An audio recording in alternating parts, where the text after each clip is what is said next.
dividi em duas partes. A primeira parte é um resumo e apresentação geral, principalmente para quem nunca leu, apesar de ser pequeno. Eu tenho descoberto que se conhece menos do que imaginava fora do Nordeste algumas coisas. E uma delas é Vidas Secas, porque é literatura obrigatória há bastante tempo lá na Universidade Federal da Bahia e outros lugares mais. Literatura obrigatória não só pela posição nacional que ocupa, mas também porque ela diz também bastante sobre a cultura nordestina, sertaneja sobretudo. E aí, se vocês não entenderem, a primeira parte é para isso, dar um panorama geral, apresentar. Na segunda parte, eu vou fazer algumas análises usando alguns autores, entre eles historiadores, um pouco de algum sociólogo e um pouco de filosofia, para poder a gente, principalmente filosofia social, para poder a gente falar um pouco sobre algumas coisas que estão presentes na obra Vidas Secas. É claro que eu vou forçar algumas coisas, vou forçar alguns personagens, é normal. E por fim, eu acho que seria interessante se a gente discutisse um pouco. Eu queria ir com o relógio, para não ficar perdidaço. Que horas são? Tá. É que eu planejei o tempo certinho, as etapas, para poder não atropelar, não ficar faltando.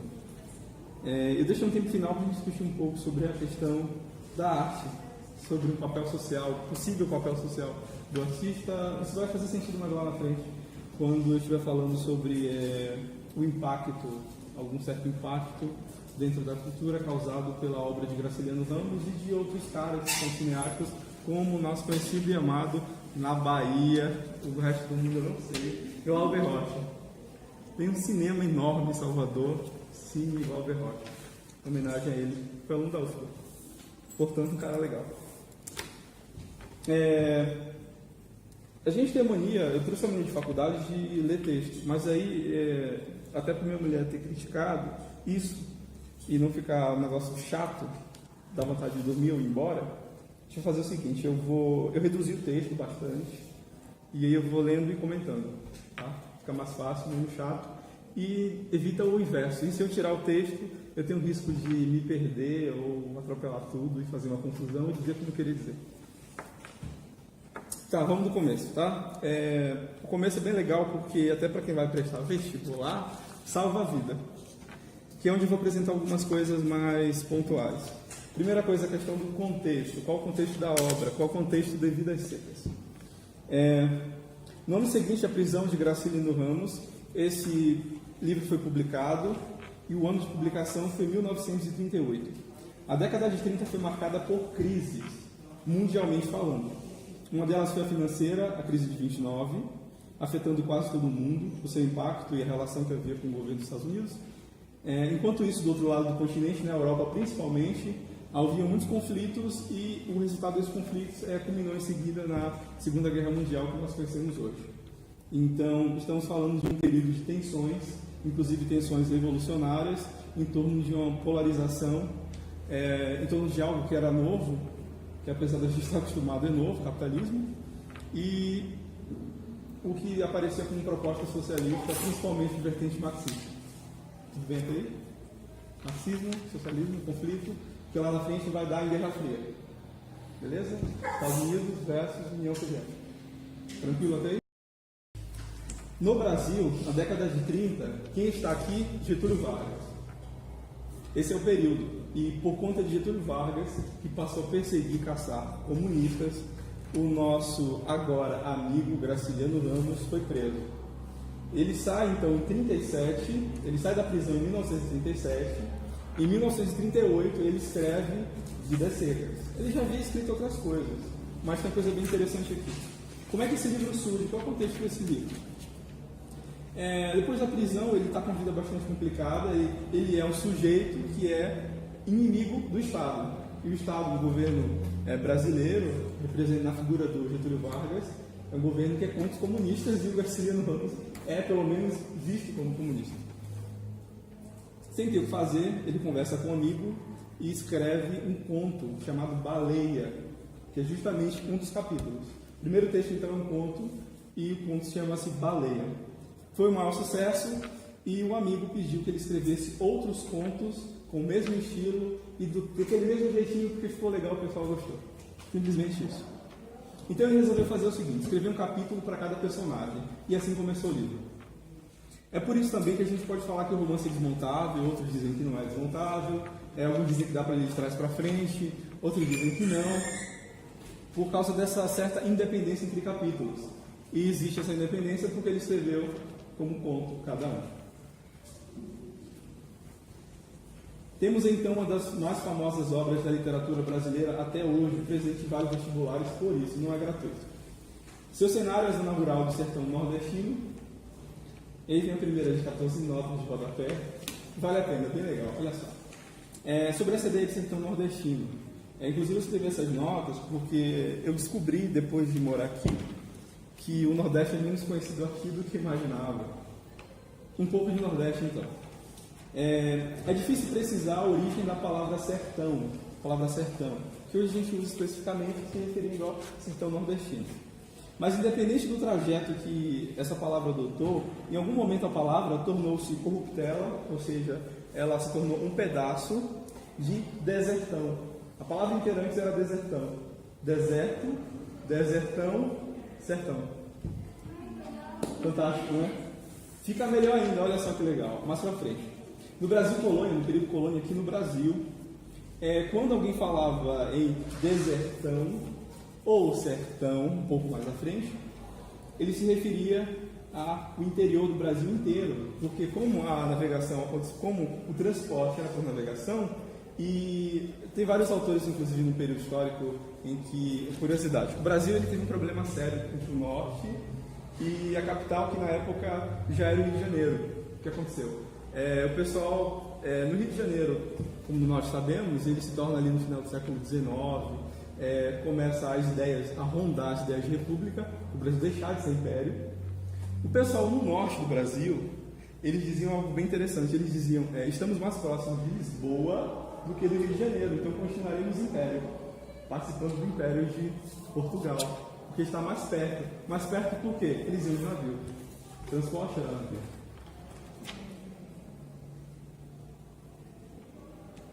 Então, nessa época, no início do século XX, 1900 e algumas coisas, pairava no Brasil a questão nacional, ou seja, o que fazia do Brasil Brasil, quais eram as características que faziam que o nosso país fosse diferente dos demais países.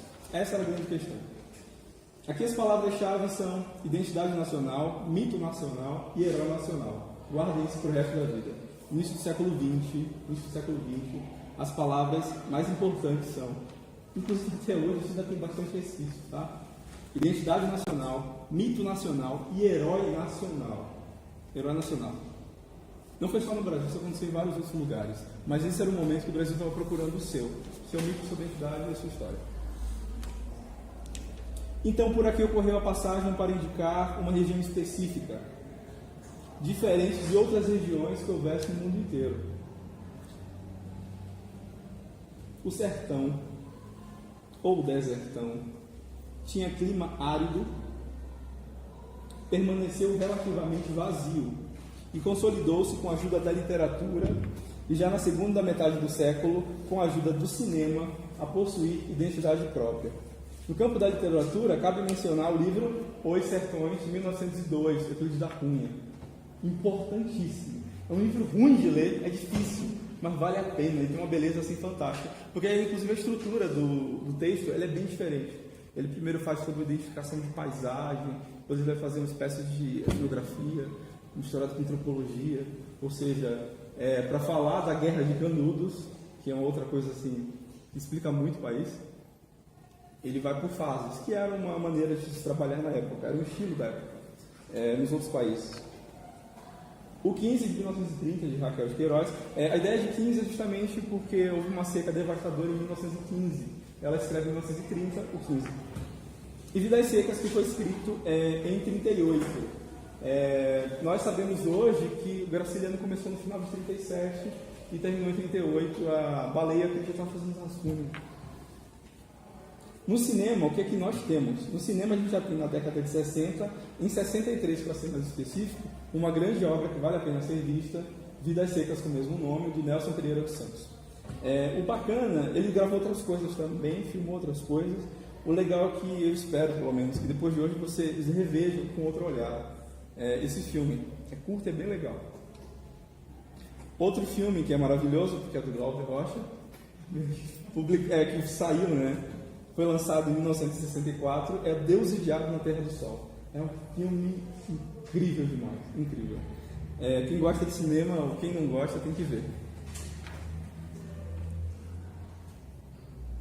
Então passamos a partir daqui de uma identidade construída, ou seja, de um conjuntinho, de uma lista de características que representavam o sertão nordestino, agora sim sertão nordestino, que o resto do país foi sendo ocupado anterior. E sobrou o Nordeste, e aí veio a literatura mais o cinema, dando identidade própria para o Nordeste. E os elementos são os seguintes: coronéis, cangaço, messianismo e fome. Fome barra seca, né? Porque as duas coisas estão interligadas de maneira indissociável. Cria-se a partir daí, então, um mito.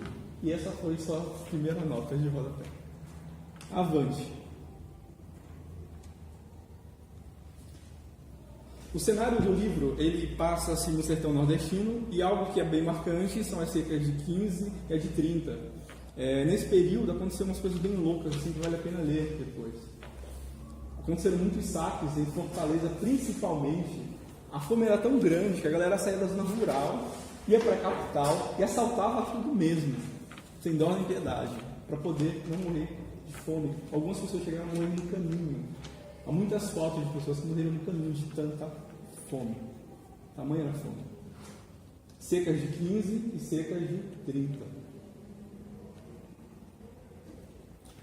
Vidas Secas é um dos últimos romances de Graciliano Ramos, escrito no final de 37 ao longo de 38. Sua narrativa se divide então em 10 capítulos. Apresenta a rotina de uma família a vagar pelo sertão, em busca de nada mais do que a sobrevivência. É preciso dizer ainda que Vidas Secas é um clássico e, como tal, consegue estimular reflexões rebeldes às determinações temporais e geográficas do seu autor. Ou seja, o texto vai além daquele período, vai além do seu contexto. Nessa obra, Graciliano Ramos traz à tona os extremos naturais e sociais da existência humana, submissos ao cíclico destino. Suas personagens penam no fio da navalha entre ser bicho e ser homem. Isso vai ser destrinchado mais à frente, tá? Essa relação. Por um lado, a falta da autonomia impede com que eles consigam quebrar as correntes, e o vocabulário diminuto não permite que eles consigam clamar por socorro ou pelo menos denunciar seus algozes. Por outro lado, podemos encontrar mais do que humanidade nessas mesmas pessoas. Isso está lá na frente, tá?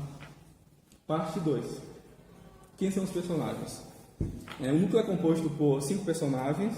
Fabiano, que é o pai dessa família. Sim, a Vitória. O menino mais novo, que é um dos filhos. O menino mais velho, eles não recebem nome, é isso mesmo, menino mais novo, menino mais velho. E Baleia, que é uma cachorra. Vamos então a Fabiano. Fabiano é, por excelência, o vaqueiro. Na verdade, mais que isso, porque ele toma conta da fazenda inteira. A grande questão, ele é chamado de vaqueiro porque o que tem como a plantação não dá, e o pouco que se planta, que se consegue alguma coisa, é para alimentar o gado, ele é chamado de vaqueiro e não de agricultor ou alguma outra coisa. Eles se denominam cabra, e a gente precisa de mais uma nota de rodapé. Isso aqui é bem legal, tá? O incrível desse livro é que ele tem muitos detalhes que passam fácil. Por que é que o Graciliano escolhe essa terminação? Por que cabra? Inclusive tem um monólogo, uma discussão que o Fabiano faz consigo, e ele chega à conclusão, ele começa dizendo que é um homem e termina dizendo que é um cabra. A conclusão dele é que ele é um cabra. Mas que diabos é isso? Cabra não é a fêmea do bode, como temos no dicionário ao leste. Ele está se referindo a outra coisa. E o que é isso? Não é um mamífero ruminante, espécie domesticada para obtenção de leite e carne. É simplesmente a aplicação do termo a humanos que adquirem características peculiares pela maneira e pelo tempo ao cuidar desses animais e outros semelhantes. Entre esses hábitos que o sujeito que cuida dos animais acaba desenvolvendo, um dos mais significativos dele é produzir sons guturais, como se estivesse a lidar com o rebanho. Ele lida assim com as pessoas, fazendo barulhos, como se estivesse... Vocês já viram como se tange gato? Animal como se tange, né? Ele faz um barulho. Então, ele se diz cabra porque ele adquiriu essas características dos animais e no dia a dia ele acaba lidando com sons e gestos, como se estivesse lidando com bichos. Ele acaba se tornando um pouco bicho. Fim da nota, voltando ao texto. Ele chega à conclusão que é um cabra e não tem o domínio dos códigos urbanos. E isso aparece de maneira bem clara nos capítulos Cadeia e Festa, que ele não consegue lidar. Ele mora na zona rural junto com sua família, temporariamente na fazenda, e quando ele vai à cidade para comprar alimentos, por exemplo, ele tem uma seríssima dificuldade em lidar com os demais humanos. E a conclusão que ele chega é que ele não é humano, porque ele não consegue lidar com os outros. E ele é o quê? Ele é um cabra. Um ser que tem características de animais porque ele lida no dia a dia com eles. E é o que ele sabe fazer e faz muito bem. Esse sujeito rude é o chefe dessa família. Apesar de ruivo, ele não se vê como um branco, muito menos um homem. Ele se vê como um cabra. Ele usa essas expressões, né? Eu não sou um branco. Sua dificuldade em se expressar traz diversos problemas. Seu orgulho é sobreviver a tudo. E sim, ele tem algum orgulho na vida. É conseguir sobreviver a tudo, tanto a natureza quanto a civilização. Isso desdobra-se lá na frente do texto. O sonho que o Fabiano cultiva é ser um homem. E aqui equivale a dominar a cultura. Ele inveja um homem chamado Seu Tomás da Bolandeira. Bolandeira é como posso dizer, é um lugar onde você consegue fazer a moagem da cana, onde você moe a cana para fazer a padura, que era para vender para fora, e os europeus fazerem açúcar. Era esse processo, né? Deve ter visto essa história. Então, tem uma maneira de fazer, você coloca um boi, ou 2 bois, se você é rico, e ele move justamente essa moenda para poder moer a cana, e assim você poder tirar o caldo, cozinhar aquilo em um tacho e transformar em rapadura, em barra de rapadura e enviar para ser feito açúcar, o refino. Tranquilo até aí? Dúvidas é só falar, tá?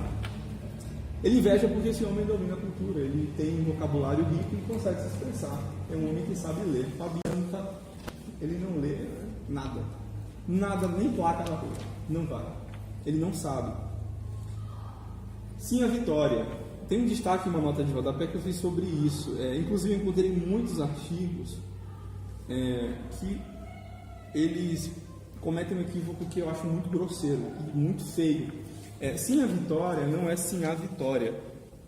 O que eu quero dizer com isso? Tem diferença. Pouca gente sabe. E tem muito acadêmico, inclusive doutor, escrevendo errado. Sim é uma coisa, sim é outra coisa. Tá? Sim há tem dinheiro, sim não tem. Essa é a diferença. É a diferença brutal. E não faria sentido algum o Graciliano escrever uma mulher extremamente pobre, que não tem nem casa, que vive migrando para lá e para cá, esposa de um vaqueiro também pobre, com 2 filhos e passa fome, é chamada de sinhá, dona da casa, tá? Para os que querem referência, eu tenho 2 referências culturais. A primeira é a do senhor Chico Buarque, ele tem uma música chamada Sinhá. A música é lindíssima, pesada inclusive. E a música se chama Sinhá. Ele descreve a relação do escravo com a sinhá. E aí você vai saber o que é uma sinhá. É a dona da casa grande.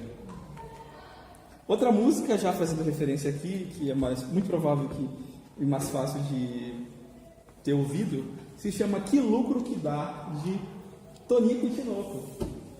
É uma música que eles falam, eles estão dialogando nessa música com um senhor e uma sinhá, os donos da casa grande. Quem é sim a vitória? Se fosse para ter acento, se o Graciliano tivesse apenas esquecido o acento de sinhá, ele também teria esquecido de vitória. Ela é forte, lutadora e a mais inteligente daquela família. Admirada por isso por Fabiano. Ela é mãe dos 2 garotos, sabe fazer contas, sonha com uma cama de couro igual a do seu Tomás da Bolandeira. Quem é o menino mais novo? O menino mais novo sonha em ser igual ao pai. E assim ser admirado pelo irmão e pela cachorra. Como criança, a todo tempo, sua visão do mundo se funde com a sua imaginação. Ele vê as coisas diferentes, porque ele é criança. Ele é uma criança. Ele não tem nome, assim como irmão, talvez por duas razões. Primeira, porque ele não traz o sustento. Segundo, porque a sua visão de mundo é muito colorida. Ele não vê coisas ruins, ele não percebe o negativo. Portanto, ele carrega ainda no seu peito a inocência. O menino mais novo, ele é inocente. O segundo é o menino mais velho, assim como o irmão, por ainda ser uma criança, atribui os valores ao que tem contato diferente dos adultos. Ele vê também tudo bom. Um dia, que é inclusive uma das coisas que se destaca bastante no livro, ele se depara com a palavra inferno, que ele acha uma palavra bonita, tem uma sonoridade legal, inferno, tem esse inferno, ele vê que é uma coisa interessante, o som, ele se apaixona pelo som e tem a curiosidade despertada. Uma palavra tão bonita, ela não pode ser signo, aí vocês lembram da aula, signo, significado, tá? E as palavras, elas são, em geral, signos, e um signo tão bonito não pode ser signo de uma coisa feia, uma coisa ruim. Ele pensou, só conheço coisa bonita e legal, me divirto no chiqueiro, me divirto no pasto, a vida é uma grande diversão, só conheço coisa legal, eu divirto um monte nessa vida, a vida é bacana para mim, é legal. Não é possível que uma palavra tão bonita seja uma coisa ruim, seja a primeira coisa ruim na vida. Agora tem uma coisa bem interessante, eu quero fazer um destaque nessa questão de palavra. Tem muita coisa que a gente tem que deixar para trás, porque são muitos detalhes, mas eu preservei alguns, para a gente pensar um pouco. Tá? Eu estou usando uma reflexão que é feita pelo Bastos, que é autor de um artigo, e ele diz o seguinte: o menino mais velho, infelizmente, não pôde resistir ao poder da palavra. Ele foi capturado pelo deslumbramento da descoberta do poeta e pela curiosidade do cientista. Adicionar ao seu vocabulário seria a amplitude da sua capacidade de pensar. Conhecer mais palavras seria igual à capacidade maior de pensar e, por consequência, falar e agir. Ou seja, existe uma relação entre o saber e poder. Simples assim. Tá? Em resposta, porque a primeira pessoa tem é um trajeto bem interessante, é um trecho do livro que é bem legal de ser lido e relido, que é, o garoto ele encontra primeiro, ele faz um trajeto, ele primeiro pergunta à mãe, que é por sinal mais inteligente da casa, em seguida pergunta ao pai e depois ele pergunta à mãe novamente. Esse trajeto não é gratuito. Ao perguntar à mãe, ele encontra a indiferença. A mãe dá uma resposta qualquer e balança os ombros como sai daqui, isso aqui é mais o quê? Primeiro obstáculo que ele encontra é a indiferença. A segunda, ele recebe uma lição. Essa lição é fantástica, é uma cena incrível nesse livro. O que acontece? Ao garoto encontrar o pai, o pai tem uma tira de couro esticada no chão, pede para o garoto colocar o pé, ele traça uma sandália com uma faca. Em seguida pede para o garoto arredar, sai dali, vaza. O garoto pergunta, ao pai, e o pai diz que não sabe, vai perguntar ao seu nome. Ou seja, acontece uma lição para quem está desatento lendo o livro, que é uma lição incrível. O garoto, ele quer saber algo, esse algo faz ele flutuar no mundo dos conceitos.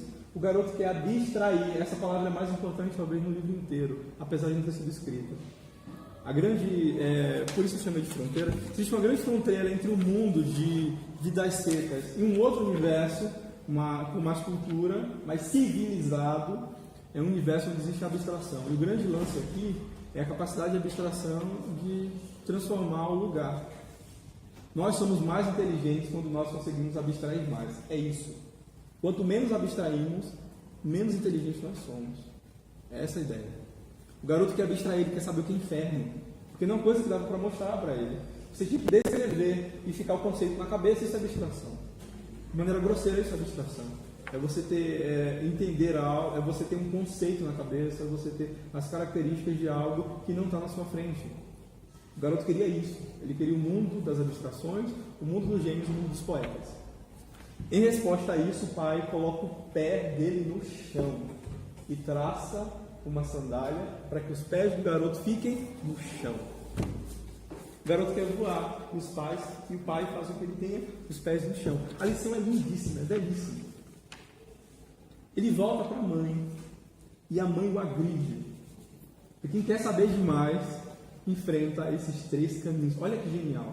Primeiro, te ignoram, depois te dão a lição, e se você insiste, você leva a porrada. A vida tem isso também. Isso está no livro, muita gente não vê. Está no livro. Esse trajeto. No garoto, o germe da mudança, que seria o conhecimento e a educação, secou diante da violência. A porta da transformação, que seria pela educação, foi fechada e trancada diante do pobre menino. E assim morreu. A curiosidade que levaria esse garoto a uma outra vida. Morre ali. Por fim, vamos à baleia. Baleia é a cachorra de estimação da família, carrega características humanas e é tratada pela família como se fosse humano. Além de trazer o sustento, baleia revela sensatez e o narrador mergulha em sua consciência. Por isso, diferente das crianças, baleia tem até nome. Ela é, portanto, o oposto dos demais membros da família. Os membros da família são humanos que parecem animais. Nós chamamos isso de zoomorfização, que é receber a forma, é isso que significa literalmente, etimologia, receber a forma de animais. Enquanto que a baleia ela faz o processo inverso, que é a antropomorfização, que é receber as características de humanos. Terceira parte do nosso resumo para quem vai prestar vestibular e tem que responder certo, é o seguinte, é curto inclusive, chama-se dados técnicos, é preciso saber algumas coisas sobre o livro. É o seguinte, isso é coisa que a gente decora muito mais do que aprende de fato, mas vamos lá. A obra pertence ao segundo período do modernismo, ou seja, ela está entre 1930 e 1945. De 30 a 1945. Segundo período do modernismo.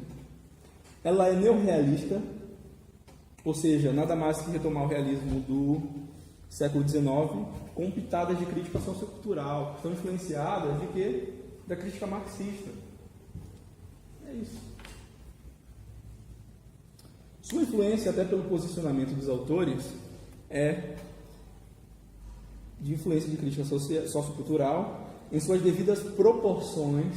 Em outro contexto, nós temos, paralelo a isso, escrito em 37, Capitães da Areia. Livro incrível e tem um filme recente, que é bem legal. É o que a gente chama de arte marginal. A descrição. Você tem os marginais na zona rural, no sertão. Você tem os marginais, são os garotos de rua, Capitães da Areia, vivendo em Salvador. Em ambos existe ao mesmo tempo que de crítica, existe uma poesia. Entende? O estilo textual do livro, ele é seco e também são secos seus personagens e o ambiente que eles vivem. Tudo é seco, por isso vidas secas. Para fins objetivos, como provas e testes, essa obra deve ser dita como regionalista. Por outro lado, existem debates que discutem o que afinal significa regionalismo.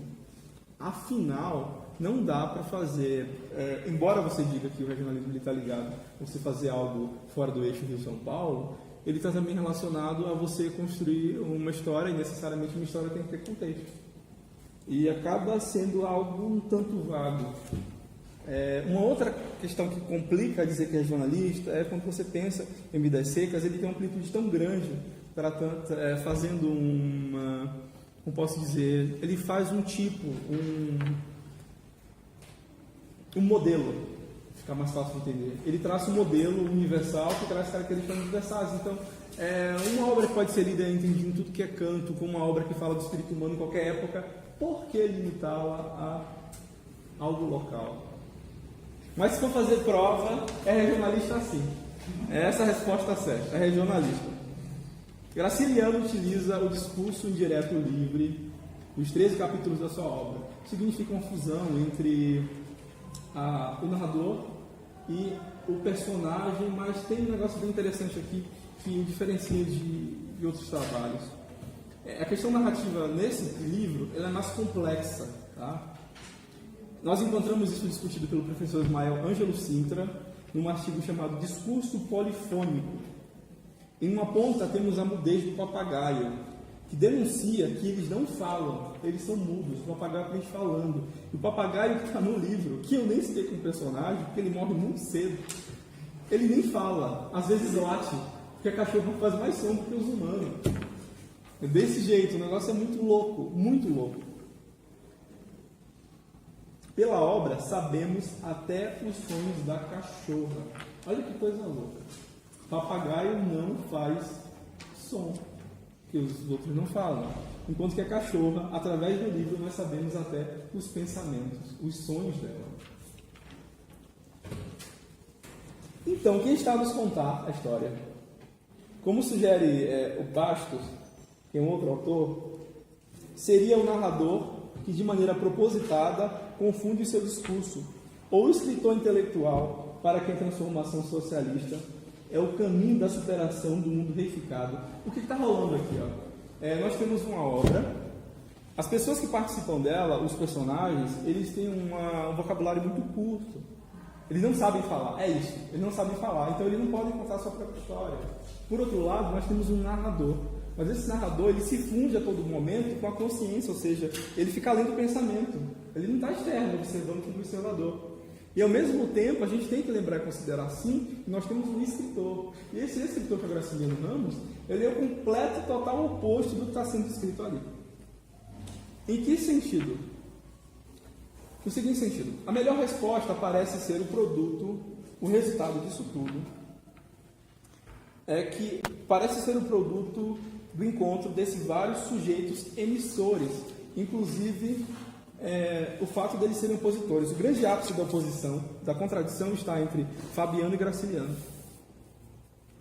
O primeiro, Fabiano, que é o nosso vaqueiro, ele é indouto, místico e não politizado. Vocês vão ver em vários momentos que o Fabiano ele faz alguns rituais para curar os animais. É bem um negócio bem louco. Ele faz os rituais para sarar os animais, para curar, por exemplo, bicheira. Sabe qual as larvas? Ele faz um ritual para sarar os bichos. Seria. E aí ele pendura chocalho, é um negócio bem... Sim. Sim. É o que eles entendiam. Não tinha outro entendimento para curar isso, né? Acho que seria isso. O ritual, ele fazia um ritual que ele acreditava que aquele ritual ia funcionar, para poder curar os animais. E ele não é politizado, ele não entende nada de política. Política não no sentido partidário, mas no sentido mais técnico de ciência política, de compreender as relações sociais, relações de poder e tal. Do outro lado, a gente está falando de um autor que é letrado, Graciliano é letrado, racionalista, ele acredita na razão, afinal ele é marxista. Marxistas são racionais, embora alguns não sejam. Racionalistas é o nome certo, tá? Racionalista. É que acreditar que você consegue, o que falta, de maneira bem resumida, entender que o que falta ao mundo é colocar ele em uma ordem racional. Um exemplo bem grotesco, bem simples, bem, resumindo muito mesmo de maneira grosseira.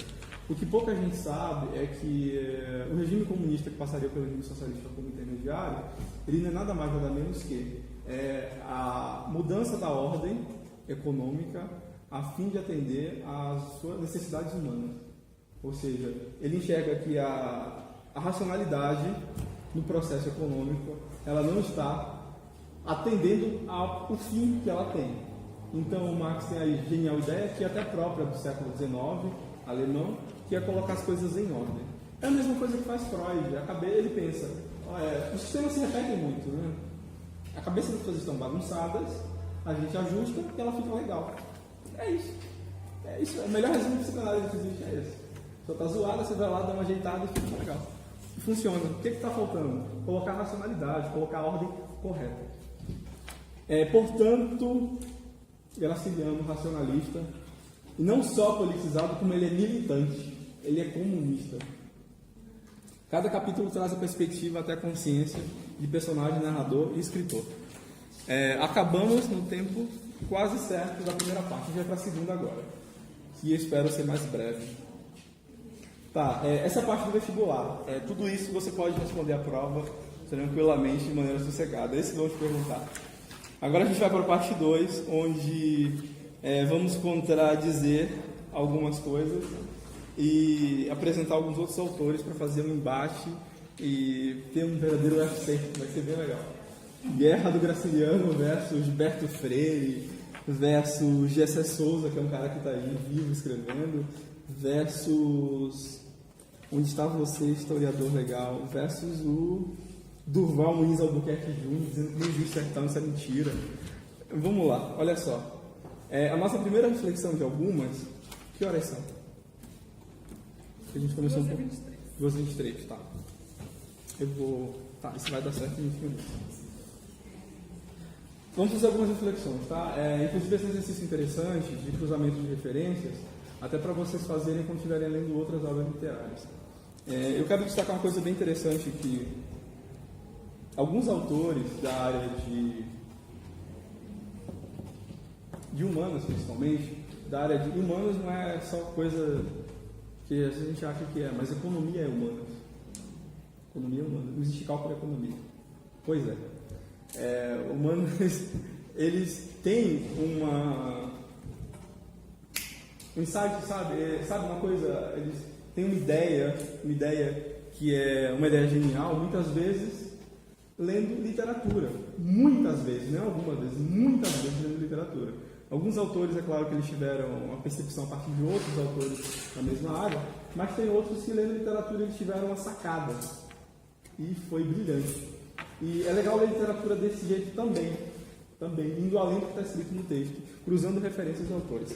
A primeira coisa que a gente vai discutir, então, é a questão da violência como saída, e eu vou falar um pouco sobre um livro do Durval Muniz Albuquerque, que ele é doutor em História, e ele é professor efetivo da Federal do Rio Grande do Norte. Ele tem 12 livros que são maravilhosos. O primeiro se chama A Invenção do Nordeste, e aí tem um subtítulo, mas não tem o caso. E o segundo é Nordestino, uma invenção do falo, uma história do gênero masculino, onde ele discute principalmente a ideia de cabra-macho, que é um conceito fundamental para nós entendermos o que seria essa saída que o Fabiano enxerga. Fabiano vê em vários momentos onde reflete que a saída para a vida desgraçada que ele leva é entrar para o cangaço. E a ideia é mais ou menos o seguinte, ó. A saída enxergada por Fabiano para toda a humilhação da sua vida, e o ápice da sua humilhação foi quando ele foi preso pelo soldado amarelo, que o roubou no jogo. E você encontra isso no capítulo chamado Cadeia. Ele vê como a única saída o cangaço. Ele imagina-se em vários momentos matando o soldado a facadas. Tem uma expressão genial do Graciliano que é costurar o soldado com faca. É literalmente isso. Tamanha a raiva e a vontade de se vingar do soldado amarelo cretino. Ele mataria também o juiz, o promotor e o delegado. Ou seja, a saída para a impotência daquele homem seria a violência. E com um detalhe, a violência de um nível que nem todos seriam capazes de fazer. A capacidade de agir com tamanha violência e atrocidade, segundo o pensamento do Fabiano, competiria apenas aos cabra-macho. Tem música com isso, né? Paraíba masculina, mulher macho, senhor. Tem várias referências a essa ideia de cabra-macho, que é um sujeito socialmente impotente, mas compensatoriamente, mas para compensar a impotência e o quanto ele é pequeno dentro das camadas sociais na qual ele está inserido, ele é forte psicologicamente. Ele aguenta não por força de braço, mas sim por... ele tem um estômago forte de ir lá e fazer. É isso que o Fabiano vê como característica que o dá uma possibilidade de saída, e essa saída é o cangaço. Alguns possuem dinheiro dentro da sociedade, outros possuem bens, outros tudo, alguns influência e outros possuem família importante. O candidato do cangaço, para ser cangaceiro, ele tem que ter falta de temor, ele tem que ser um homem, sobretudo, corajoso, brabo, como vocês podem chamar também.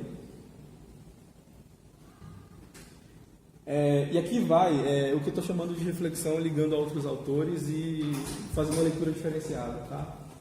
O cangaceiro precisa dos mesmos atributos que na nossa sociedade hoje, o que nós chamamos de mundo do crime, recebe outro nome, que é disposição. Disposição. O criminoso, hoje, para ser aceito dentro de um contexto de outros criminosos, sobretudo preso, ele vai ser avaliado se ele tem disposição. É a mesma coisa. Essa é a ponte que eu quero fazer. A mesma disposição e saída da violência para o cangaço é a mesma que faz com que alguém adentre uma facção criminosa. Ter disposição é o mesmo que não ter, que ter essa ausência de temor, ter essa disposição para fazer qualquer coisa. Você não tem dinheiro, bens, nem ascendência familiar, nem parentes importantes. O que você é? Você é nada. E o que classifica você para poder integrar uma facção criminosa? Disposição. E no cangaço, o que é que integrava? Ausência de temor. É a mesma coisa. Tem outros termos, mas que existe uma... Você tem um grupo, e para fazer parte desse grupo, você precisa ser aceito por esse grupo. Diante de pessoas que não têm nada, qual é o único critério que a pessoa precisa para fazer parte do cangaço? Que é o mesmo critério que a pessoa precisa para fazer parte de uma flexão em 2018. Disposição no cangaço era a mesma coisa. Disposição só com outro nome. A falta de temor, uma disposição psicológica para fazer qualquer coisa. E quem são os mesmos candidatos em relação... O que é que eles têm mais em comum? Além da questão da disposição. Eles são despossuídos, eles não têm nada. Absolutamente nada. A gente pode destrinchar isso. Tem uma nota aqui que vai ajudar a gente a entender melhor isso aqui. Esse e outros atributos que fazem parte de um conjunto, mas que podem ser resumidos à disposição, eles fazem parte de um conjunto de características de um mapeamento chamado mundo do crime. Para saber mais sobre isso, temos alguns livros. Comando Vermelho, a História Secreta do Crime Organizado, do Carlos Amorim, que é um livro sobre história feito por um jornalista. Existe a trilogia do Drauzio, que é Estação Carandiru, Carcereiros e Prisioneiras. E tem o livro junto e misturado uma etnografia do PCC da Karina Biondi e outros mais. O grande questão é que nós temos dois modelos, para entender mais fácil, nós temos dois modelos. Tá? O modelo de um grupo social que não tem nada e que ele vê como única saída a violência. O único atributo que ele possui é a disposição para a violência. E no outro cenário a gente tem a mesma coisa. Esse é o paralelo. O Fabiano, ele tem a mesma visão de um garoto de 12 anos na favela da Rocinha. É isso que eu quero dizer. É igual. Igual. Ele só enxerga a saída da violência. Porque ele não tem nada. Nem conhecimento ele tem. Aí surge a grande pergunta, né? E se essa pessoa tivesse educação? Ele teria uma coisa além da disposição. Aí a vida dele poderia ser diferente. Entende? Qual é o grande lance? O grande jogado? Falta tudo. Só sobra uma coisa. Disposição para a violência exacerbada. Está presente no Fabiano, porque ele imagina costurando um homem com uma faca, e está presente no garoto que porta um fuzil, com 14 anos de idade. Essa é a resposta de uma classe de despossuídos e socialmente deslocados e abandonados. É importante deixar claro que aqui trata-se muito da descrição de imaginário, ou seja, construído na cabeça dessas pessoas um trajeto. Eles pensam, não tenho nada, só tenho isso, a saída é aquilo. Essa é a lógica. Aqui nós estamos fazendo uma descrição, não uma sugestão. É uma descrição do real, do que acontece de fato, e não de um desejo. Podemos chamar isso que está na cabeça dele, de acreditar que o crime é saída, como um mito. Esse mito é socialmente construído, foi construído em Vidas Secas, é construído na nossa sociedade contemporânea. Esse é o transmissor de uma visão de mundo. Mito é a transmissão de uma visão de mundo. E dentro dele vem a explicação de como o mundo é e de deveres que a pessoa possui dentro desse mundo. O fato é que há outras leituras, tanto sociais, dessa reação social que essas pessoas têm, mas esse debate é tão polêmico que até essa reação é oposta e desconstruída por alguns outros autores. Ou seja, isso é uma das muitas maneiras de leitura social. Ok? Ou seja, traçar um paralelo entre Robin Hood e Eric Hobsbawm. Se vocês quiserem ler mais sobre isso. Banditismo social, não. Você tem uma ponte aqui, uma sociedade que faça com que as pessoas sejam excluídas totalmente. Essas pessoas não têm nada, nem educação, nem dinheiro, nem bens, elas não têm nada. E, portanto, não têm esperança alguma. Elas só enxergam em si uma qualidade. Lá no passado, ausência de temor. Aqui no presente, disposição para tudo. A única saída que elas enxergam é violência. Por isso, dentro desse contexto, vem uma frase que a gente ouve que é tão clichê, mas que nesse cenário funciona, que a educação pode salvar as pessoas. É por isso. Porque ela abriria uma outra via. Qual a única ação humana em resposta à ameaça de morrer é qualquer coisa para sobreviver.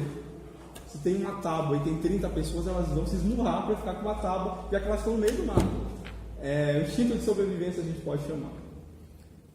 Dentro de um contexto social, dentro de uma favela, ou seja lá qual for outra situação difícil, a pessoa quer também sobreviver. A única saída que ela enxerga é a disposição que ela tem para fazer qualquer coisa.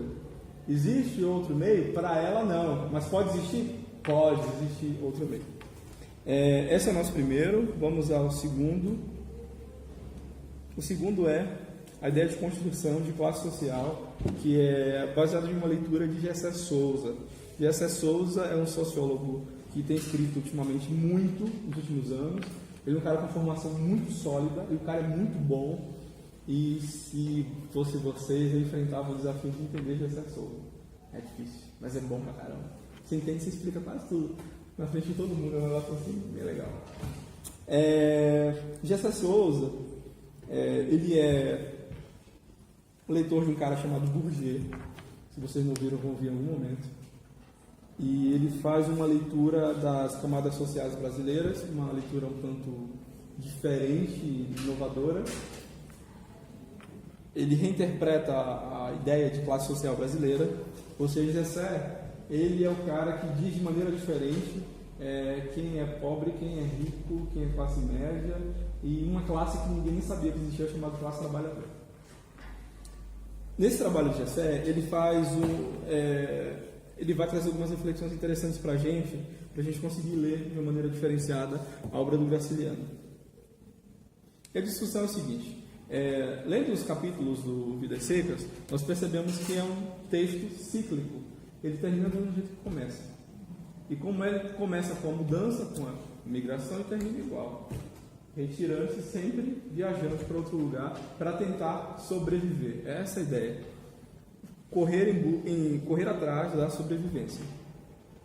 Podemos dizer que isso é o chamado eterno retorno, que é aquela ideia kantiana, que não nos interessa no caso, mas de filosofia da história cíclica, enquanto que termina no mesmo lugar. E as coisas se repetem num ciclo sem fim. Principalmente para o sujeito que é finito. Aí, se a gente vê o livro começando e terminando do mesmo jeito, se a gente pensa num círculo, ele nunca vai parar em um lugar diferente do trajeto que está determinado para ele. Por isso chama círculo, e eterno. É sempre repetição, nada de novo. Encontramos o seguinte: Vidas Secas começa com uma fuga e acaba com outra fuga. Decorre entre duas situações idênticas, de tal modo que o fim encontra o princípio. fecha a ação em um círculo. Isso é Antônio Cândido, tá? Que é um crítico literário incrível. Entre as secas e as águas, a vida do sertanejo se organiza, do berço à sepultura, no modo do retorno perpétuo. Ele fala entre as águas e as secas porque o ciclo de chuva tem um período, livro do inverno, que a chuva ela destrói muita coisa, ela vem, o climário ele tem esse negócio, né? Ele é muito seco o ano inteiro, aí chega um momento que, às vezes anos muito seco, e quando a chuva vem, ela vem uma agressividade e varre tudo, e destrói tudo, inclusive as casas. Casas de taipa ficam só esqueleto. Se a gente tomar essa ideia de um ciclo sem fim, é importante que a gente pense, dentro do conceito de classe social, apresentado por Gessé, que essa classe, que esse núcleo familiar, que essas 5 pessoas, através dos filhos, elas vão ser iguais, ou seja, os filhos vão ser 2 vaqueiros, casados com 2 senhoras, cada um casado com uma senhora, provavelmente vai ter 2 filhos e vai repetir isso eternamente. O filho de vaqueiro vai ser vaqueiro o resto da vida. E o neto vai ser vaqueiro, e o bisneto também. E não vai acabar porque a ideia de ciclo sem fim, um ciclo perpétuo. O que nós podemos usar como Gessé? A ideia do Gessé é o seguinte. Tem um negócio interessante aqui, que é importantíssimo, inclusive eu não posso esquecer, que é a questão do Quasimodo. Você pode chamar de monstrengo, mas que eu não posso, deixa eu só sublinhar isso. Tá aqui, por exemplo. Nós vemos em muitos momentos que até a questão das posturas físicas, o jeito de andar, os filhos reproduzem dos pais, inclusive nesse texto. E o Gessé é útil para nós para dizer que, de maneira, através de muita pesquisa e muitos outros teóricos, de dizer que a capacidade de um filho que convive apenas com seus pais, ali fechado, que é o caso dele no ambiente rural, ser diferente dos pais, estatisticamente é igual a 0. As chances são quase nulas. Ou seja, o contexto que nós desenvolvemos no período da infância, principalmente, ele é determinante, quase que impossível de romper. Filhos de pedreiros serão pedreiros, não porque os pais disseram que você não ser pedreiros, mas por enxergar e reproduzir práticas e vocabulário que envolve construção civil. A capacidade, inclusive, de abstração, que a gente falou um pouco mais à frente, ela aparece justamente nesse contexto. Uma criança que não tem estímulo de capacidade de abstrair, envolvendo conceitos. E aí eu quero fazer uma coisa que é bem legal. Tá? Existe uma ideia ocidental que é a ideia de talento, que é a ideia de dom, que é totalmente contrária ao pensamento do Gessé, por exemplo. A gente tem a impressão que algumas pessoas nascem com algumas habilidades diferentes das outras. Tá? Essa é uma leitura, tem várias maneiras de pensar, essa é uma delas. Tá? Muita gente pensa, sem identificar, muita gente pensa que algumas pessoas têm talento e têm dons. A ideia do Gessé, inclusive, que me apoia para essa leitura do livro, é que isso não existe. São práticas na infância que determinam o que nós chamamos de talento ou dom. Ou seja, o fulano toca bem, ele treinou direto ou indiretamente durante a vida. O ouvido dele, percebendo ou não, foi treinado em algum momento da sua trajetória de infância. É tanto que, se ele não tivesse contato absolutamente nenhum, ele não conseguiria fazer absolutamente nada. Não existe alguém que brilhantemente não tem contato com música, cresce em um ambiente isolado de música, como um monastério, agarra o violão e está tocando porque tem talento. Isso não faz sentido algum. Nenhum. Os filhos do casal estão condenados pelos seus pais. Não estou dizendo que a culpa é deles, não é isso. Pelos pais e contexto que eles vivem, eles estão condenados. É simples assim. Essa é a ideia do Gessé. Aplicado aqui. As crianças falam tanto quanto o papagaio. E o papagaio foi devorado porque não falava. E as crianças também não falam. o que impede que de alguma maneira eles sejam devorados. Sentido figurado, pelo amor de Deus, sabe? Devorados pela vida. Os garotos reproduzem o movimento de Hércules Quasímodo do vaqueiro. Que diabos é isso? Hércules Quasímodo é a expressão que o senhor Euclides da Cunha, que é o que a gente precisa discutir depois, ele usa, depois de usar a expressão. O sertanejo é sobretudo um forte, ele diz que o sertanejo é um Hércules Quasímodo. Quasímodo é o mesmo que monstrengo. Ele é forte, mas ele é todo troncho, ele é todo torto. Ele descreve que tanto a pele, quanto o comportamento, a moral, a mente, o sertanejo é todo retorcido, igual os galhos são na caatinga. É isso que ele quer dizer. Ou seja, os garotos... E tem trechos que o Graciliano diz, onde que o pai está andando no meio do... Está andando num lugar aberto, e ele se mexe como se estivesse no meio dos espinhos. Todo torto. E os garotos vão atrás, reproduzindo os gestos.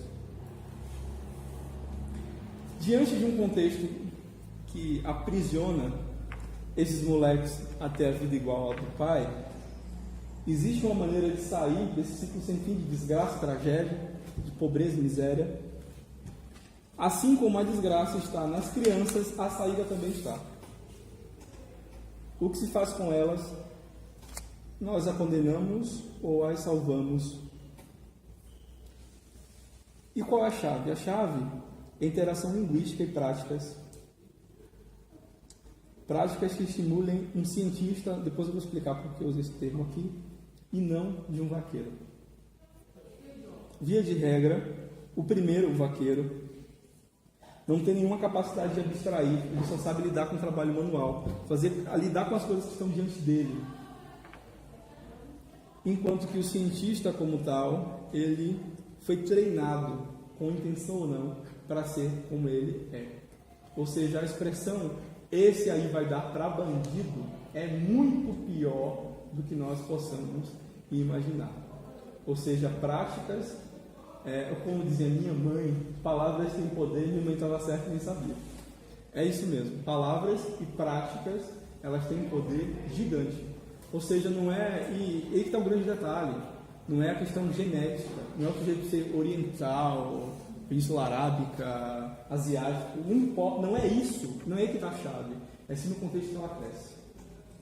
Ou seja, o Tarzan é do jeito que é, pela floresta que ele cresceu, ele não tem que saber falar, porque ninguém falou perto dele, ele não tem que saber andar como ser humano, não tem como, não tem como, não tem como. E o corpo se adequa à prática.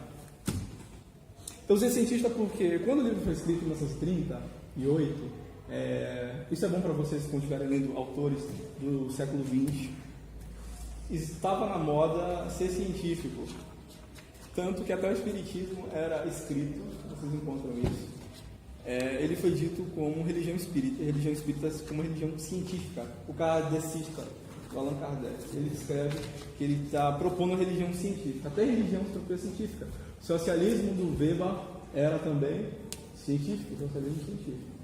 Até o Marx dizia, que a diferença do socialismo dos outros e o dele, lá no final já do 19, ele dizia, a diferença é que o meu é científico, dos outros é utópico, dos outros é só maluquice, o meu está calcado numa prática com controle, metodologia e tudo mais. Estamos indo para o fim. Quanto tempo? Que horas são? 2h30 aí? 47, tá, a gente tem 13, quer dizer, menos de 3 minutos. Tá, eu vou ter que cortar algumas coisas, senão não vai rolar. Tá, a questão de ser humanos e bichos, tá? Que seria a última parte reflexiva. A leitura mais comum é que são humanos animalizados, mas é possível ler o contrário. Em contato com civilizados, entre aspas, principalmente Fabiano, ele mostra-se superior na perspectiva da moral ocidental. Isso vai dar um trabalho enorme para explicar, isso envolveria Nietzsche, Rousseau, eu não sei se vale a pena. E tem mais 3 notas sobre isso. Fazer escolhas. De maneira geral, a questão é que apesar de ter menos, apesar de serem em relação a conhecimento técnico, em relação à civilização, os personagens parecerem inferiores, eles têm valor moral elevado. Eles não roubam, apesar de desejar, imaginar. O Fabiano ele não faz, ele não agride. É isso que é interessante. Ele encontra o soldado depois, o soldado o pega na covardia, acompanhado de outros soldados, o espanca e depois prende. Ele encontra o soldado tete a tete, cara a cara. E ele é mais forte. O soldado é franzino. Ele facilmente, como diz, ele imagina, facilmente o arrepende. Esse soldado. É agora. Ele pensa duas vezes e não faz. Eles são moralmente superiores. E aí, tem essas várias notas por causa da ideia de... Existe uma ideia, as ciências humanas, de que existe uma superioridade na inocência e que o selvagem seria bom. Isso é contraditório e não vai dar tempo de explicar, mas pode ser com outro sentido. Por fim, eu só queria falar de maneira muito resumida e rápida sobre a questão da invenção da região do Nordeste, da invenção do sertão.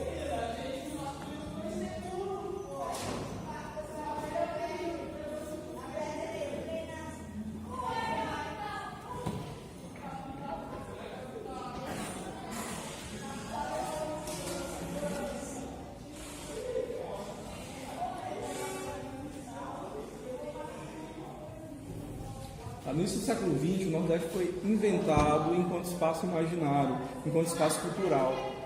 Como se pode imaginar, um estado uma região que é composta por 9 estados de litoral interior, ele não tem homogeneidade nenhuma. Ou seja, você não vai encontrar essas coisas no sertão, porque o sertão não existe.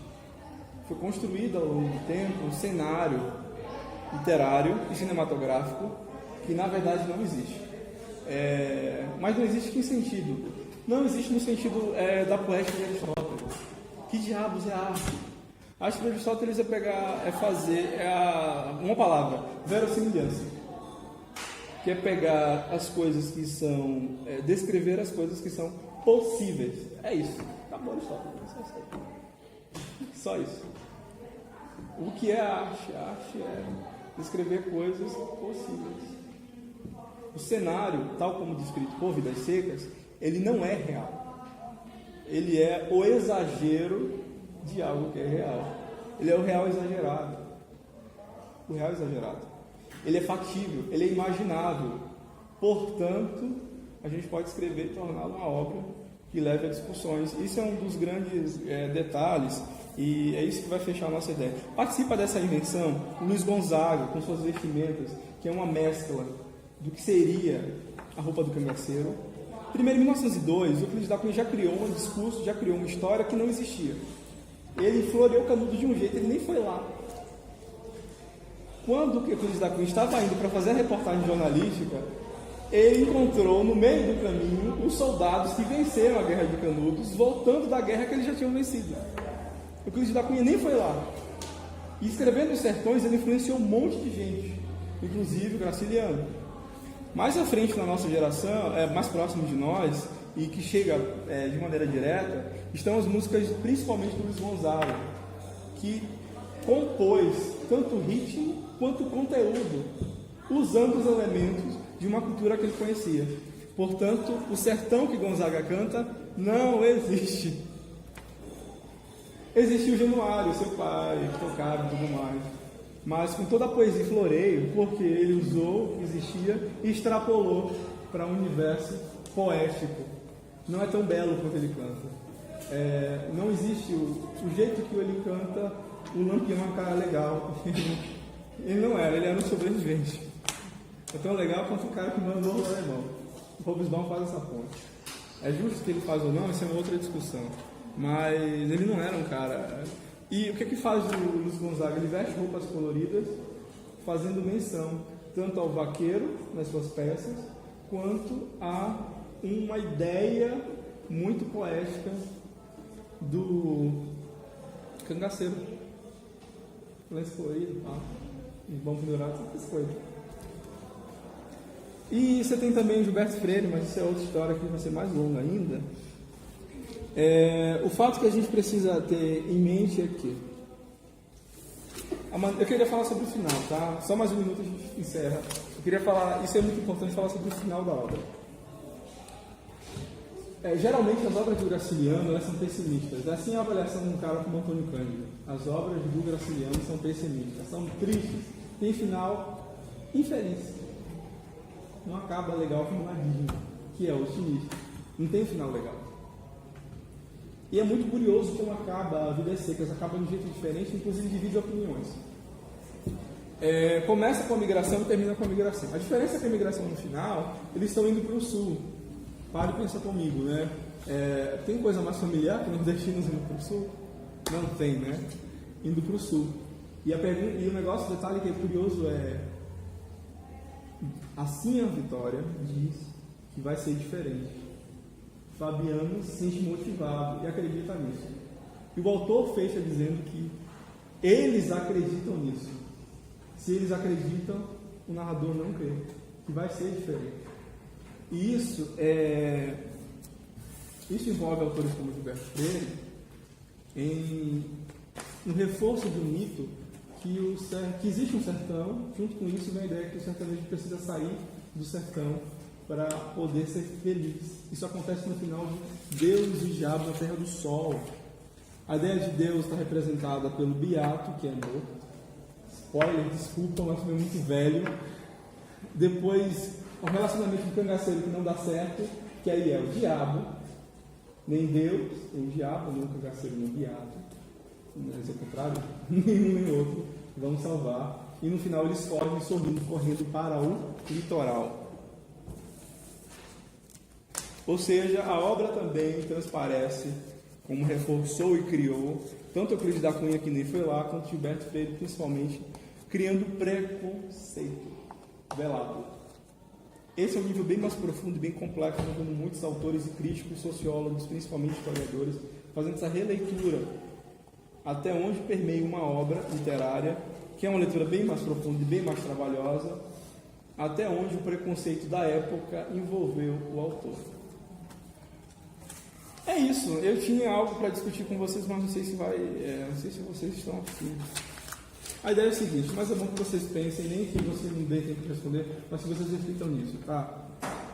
Quando nós lemos um texto um pouco antigo, diferente da nossa época, ou da nossa época também, nós percebemos às vezes autores, e até músicos que também são artistas, reproduzindo uma descrição cultural, às vezes real, às vezes exagerada, para mais, no caso.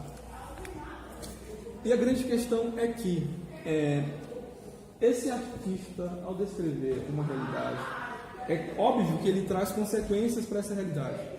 Ele vai influenciar aquele contexto, sem dúvida. Uma música, por exemplo, um rap, um funk, que é algo que está bem quente ultimamente na discussão, quando ele descreve as coisas como são, ele está contribuindo para qual das situações? Guardem isso no coração de vocês, porque é bem difícil. Ele está fazendo uma denúncia ou ele está acostumando a sociedade com um evento? Quando um artista canta a miséria, a fome, o machismo, seja lá o que for, ele está denunciando ou ele está acostumando, calejando o ouvido e o coração das pessoas com a desgraça?